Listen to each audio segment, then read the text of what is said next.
तर मंडळी, आज मी तुम्हाला एक रेसिपी शेअर करणार आहे। रेसिपी कुठली असणार आहे? तर रेसिपी असणार आहे चिकन खरडा। तर चला मग रेसिपीला सुरुवात करूया।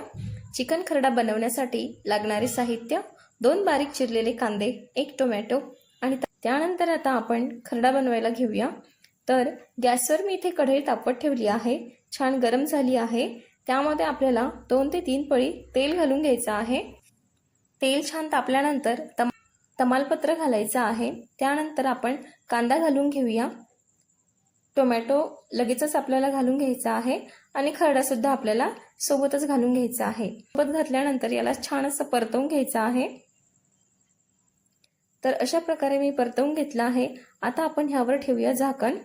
मस्त फोडणीमध्ये कांदा, टोमॅटो आणि खरडा छान शिजून निघतो। 5 मिनिटे आपण झाकण ठेवणार आहोत। 5 मिनिटांनंतर आपण यामध्ये मीठ घालणार आहोत। याला छान असं फिरवून घेऊया। तर अशा प्रकारे मी मीठ घालून घेतलेलं आहे। परत आपल्याला झाकण ठेवायचं आहे आणि झाकण ठेवून ह्याला 1 ते 2 मिनिटं परत शिजू द्यायचं आहे। आता यामध्ये आपल्याला घालायची आहे हळद।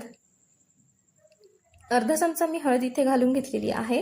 ह्याला मस्त असं फिरवून घ्यायचं आहे। त्यानंतर लगेचच आपल्याला अर्धा चमचा मसालाही घालून घ्यायचा आहे। तुम्ही बघू शकता मस्त असं आपण हे फिरवून घेतलेलं आहे। तर तुम्ही बघू शकता मस्त असं याला तेल सुटलेलं आहे। चिकन यामध्ये आपल्याला घालून घ्यायचं आहे, जे की आपण उकळून घेतलं होतं।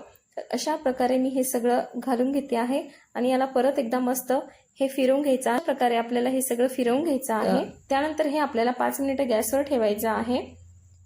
त्याआधी आपल्याला घालून घ्यायची आहे कोथिंबीर। तर तयार आहे इथे मस्त झणझणीत असं खरडा चिकन। हे तुम्ही चपाती बरोबर, भाकरी बरोबर खाऊ शकता आणि उत्तम अशी रेसिपी आहे। लवकर होणारी आहे आणि साहित्यही खूप कमी लागणार आहे। घरच्या साहित्यात आपण हे करू शकतो। तर नक्की ही रेसिपी ट्राय करा। रेसिपी तुम्हाला कशी वाटली कमेंट करून मला नक्की कळवा। व्हिडिओ तुम्हाला आवडला असेल तर व्हिडिओला लाईक करा, शेअर करा आणि आपल्या लाईफ सफर विथ प्रतीक्षा या चॅनलला नक्की सबस्क्राईब करा।